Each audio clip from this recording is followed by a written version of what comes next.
गांव में सोमू नाम का एक किसान अपनी पत्नी मालती और पुत्री राधा के साथ रहा करता था। सोमू बेहद गरीब था। एक दिन उसकी पत्नी मालती बोली, मेरी समझ में नहीं आता कि हमारी गरीबी के दिन कब खत्म होंगे। अब चिंता मत करो आरती, जब अच्छे दिन नहीं रहे तो ये बुरे दिन भी नहीं रहेंगे। मेरी समझ में ये नहीं आता कि आखिर कब तक आप दूसरों के खेतों में गुलामी करते रहेंगे। मालती, मेरे पास इसके अलावा और कोई चारा भी तो नहीं है। अरे जब आपके पास अपनी जमीन है तो फिर आप उस पर खेती क्यों नहीं कर सकते? तुम्हें पता है मालती कि जमींदार चौधरी ने उस जमीन पर कब्जा कर रखा है और मेरे पास इतने पैसे नहीं है कि मैं उसे छुड़ा सकूं। तो जाकर आप उससे बात क्यों नहीं करते? उससे कहिए कि वो आपकी जमीन वापस कर दे। आप उस जमीन पर खेती करेंगे और फसल बिकने पर आप उसके पैसे लौटा देंगे। सोमू को अपनी पत्नी की बात अच्छी लगी। वो सीधा जमींदार चौधरी के घर पर चला गया।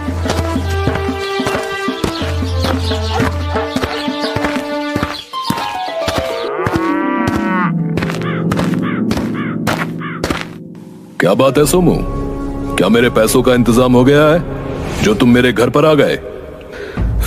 चौधरी साहब, पैसों का इंतजाम तो नहीं हुआ। और होगा भी क्यों? दूसरों के खेतों में काम करके तुम आखिर कितना कमा लेते होगे? मेरा ख्याल है तुम्हारे घर का खर्चा भी बड़ी मुश्किल से चल पाता होगा। चौधरी साहब, जब आप सब कुछ जानते ही हैं तो फिर आप मेरी मदद क्यों नहीं करते? तुम्हारी ही मदद की थी ना मैंने, तुम्हें पैसे देकर, मगर तुमने ब्याज चुकाना तो बहुत दूर की बात है। तुम तो मूल तक नहीं दे पाए। अब आप मुझे मेरी जमीन वापस कर दीजिए चौधरी साहब। मैं अपनी जमीन पर खेती करूंगा और फसल बिकने पर आपकी पाई पाई चुका दूंगा। तुम्हें मैं क्या मूर्ख दिखता हूं, हैं? जब तक मुझे मेरे पैसे वापस नहीं मिल जाते तब तक मैं तुम्हें तुम्हारी जमीन वापस नहीं लौटा सकता। अब तुम जा सकते हो यहां से। सोमू उदास होकर जमींदार के घर से बाहर निकल आया और अपने घर की ओर जाने लगा कि तभी बाजार में उसे गांव का मुखिया मिल गया। अरे सोमू, तुम्हारे चेहरे पर ये उदासी कैसी भाई? और आज तुम मेरे खेत पर काम पर भी नहीं आए। सब कुछ सही तो है ना? अब आपको क्या बताऊं मुखिया जी, जमींदार चौधरी से अपनी जमीन वापस मांगने गया था, मगर उसने टका सा जवाब देकर मुझे वापस कर दिया। क्या तुमने उसके पैसे लौटा दिए? नहीं मुखिया जी, मैं उसे यही बताने के लिए गया था कि अगर वो मेरी जमीन मुझे वापस कर देता है तो मैं उस पर खेती करके फसल बिकने के बाद उसके सारे पैसे चुका दूंगा। सोमू, तुम जानते हो कि जब तक जमींदार को तुम उसके पैसे नहीं दोगे तब तक वो तुम्हारी जमीन नहीं लौटाएगा भाई। आप ठीक कहते हैं मुखिया जी। समझ में नहीं आता कि आखिर मैं पैसों का इंतजाम कहां से करूंगा। अब चिंता मत करो सोमू, ईश्वर पर भरोसा रखो, सब कुछ सही हो जाएगा। सोमू वहां से सीधा घर चला गया। घर जाकर उसकी पत्नी उससे बोली, आखिर वो अपने आप को समझता क्या है? तुम्हें अब मुखिया के खेतों में काम करने की कोई जरूरत नहीं। मेरी समझ में नहीं आता मालती, आखिर तुम चाहते क्या हो? सिर्फ मुखिया ही है जो मुझे अपने खेत पर काम करने देता है, समझी? और इसके बदले तुम्हें देता भी क्या है, सोचा तुमने? तुम आज से जंगल में लकड़ियां काटने जाओगे और वो लकड़ी बाजार में बेचोगे। इतना बोलकर मालती ने एक बड़ी कुल्हाड़ी सोमू को पकड़ा दी। दूसरों की गुलामी करने से तो यही बेहतर है। सोमू कुल्हाड़ी लेकर सीधा जंगल की ओर चला गया।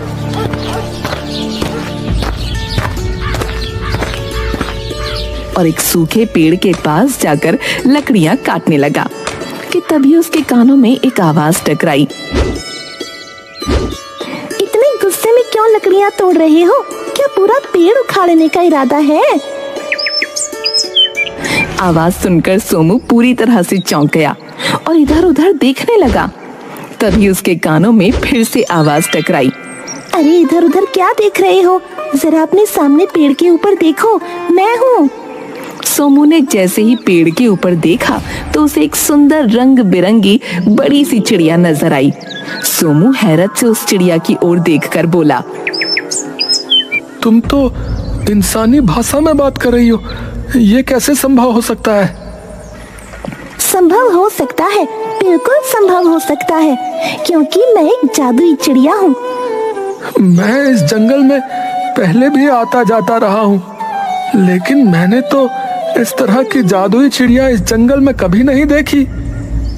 मैं इस जंगल की नहीं, बल्कि यहाँ से बहुत दूर के जंगल की हूँ, जहाँ पर इंसान नहीं आते जाते। तो फिर तुम यहाँ क्या कर रही हो? मैं अपने झुंड के साथ उड़ती हुई यहाँ से निकल रही थी और आराम करने के लिए इस पेड़ पर कुछ देर के लिए बैठ गई। मुझे नींद आ गई और मेरा झुंड मुझे छोड़कर चला गया। तो इसका मतलब तुम अकेली रह गई? चिंता मत करो, वो मुझे ढूंढने के लिए वापस जरूर आएंगे। तब तक तुम क्या करोगी? तुम मुझसे दोस्ती कर लो और मुझे अपने घर ले चलो। तुम मेरा ख्याल रखो, बदले में मैं तुम्हारा ख्याल रखूंगी। और वो कैसे? पहले मुझे अपने घर तो ले चलो। इतना कहकर भी चिड़िया उड़ते हुए सोमू के कंधे पर बैठ गई। सोमू उस चिड़िया को लेकर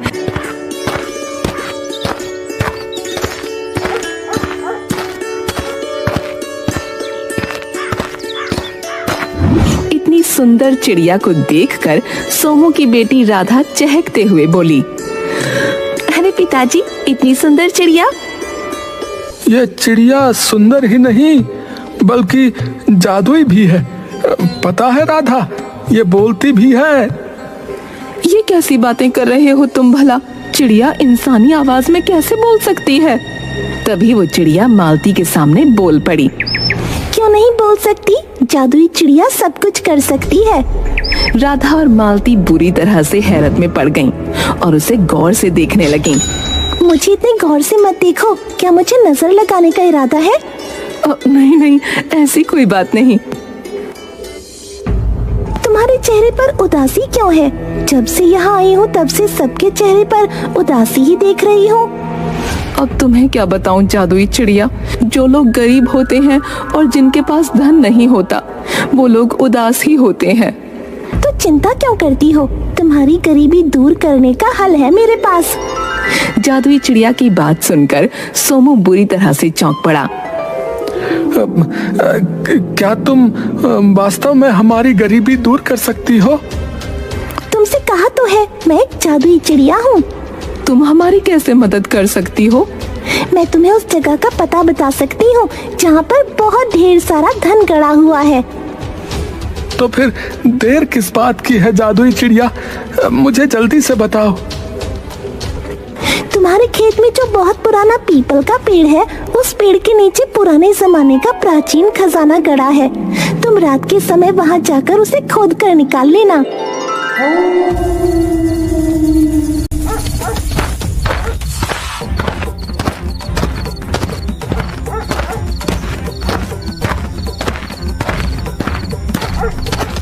सोमू उसी रात अपने खेत की जमीन से सारा धन खोदकर निकाल लाया।